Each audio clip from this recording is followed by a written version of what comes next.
Saudaraku, hidup ini adalah pilihan. Kita bisa memilih apa saja dan melakukan apa saja. Saudaraku, ketika kita memilih, maka kita harus sungguh-sungguh menjalankan pilihan kita.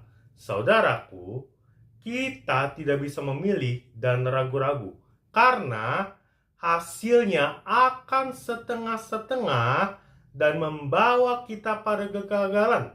Demikian juga saat kita memilih menjadi pengikut Kristus, kita harus berada di dalam Allah Bapa kita dan di dalam Tuhan Yesus Kristus.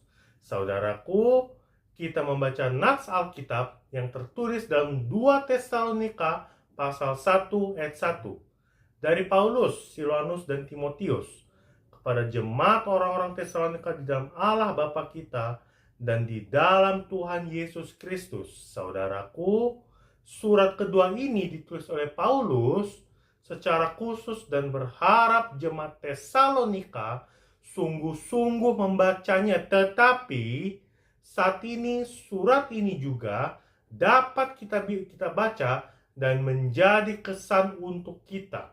Saudaraku, pesan penting dalam nats ini adalah yang mengatakan bahwa kita adalah jemaat yang berada di dalam Allah Bapa kita dan di dalam Tuhan Yesus Kristus, yang artinya kita berada di dalam Kristus, kita di dalam Allah, di dalam Tuhan, di dalam anugerahnya, di dalam kasih setianya, dan di dalam kekuatan kuasanya.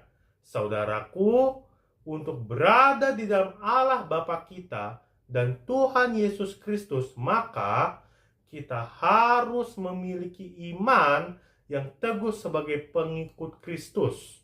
Saudaraku, ketika kita berada di dalam Kristus, maka kita bisa terlindungi dari berbagai hal-hal yang bisa mencelakakan kita, seperti bujuk rayu dan pengaruh dunia, kemunafikan, serta berbagai serangan kegelapan dari roh-roh jahat.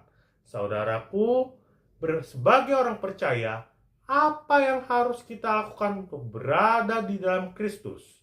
Yang pertama, kita menjadi bagian yang tidak terpisahkan. Saudaraku, kita harus taat pada ajaran Kristus dengan cara melebur kesombongan dan kekerasan hati, meninggalkan sikap egois, dan tidak ada dendam atau iri hati. Kita hidup di dalam kasih Kristus. Yang kedua, kita selalu berjalan di dalam Kristus. Saudaraku, dalam menjalankan segala sesuatu, kita harus memohon hikmat dan tuntunan dari Tuhan agar kita tidak melangkah sendiri, karena ketika kita melangkah sendiri, kita bisa jatuh dalam dosa dan kekecewaan. Tetapi berjalan dengan Kristus, kita selalu memiliki hati yang tulus dan memperoleh kemenangan demi kemenangan. Tuhan Yesus memberkati kita. Haleluya. Amin. Immanuel.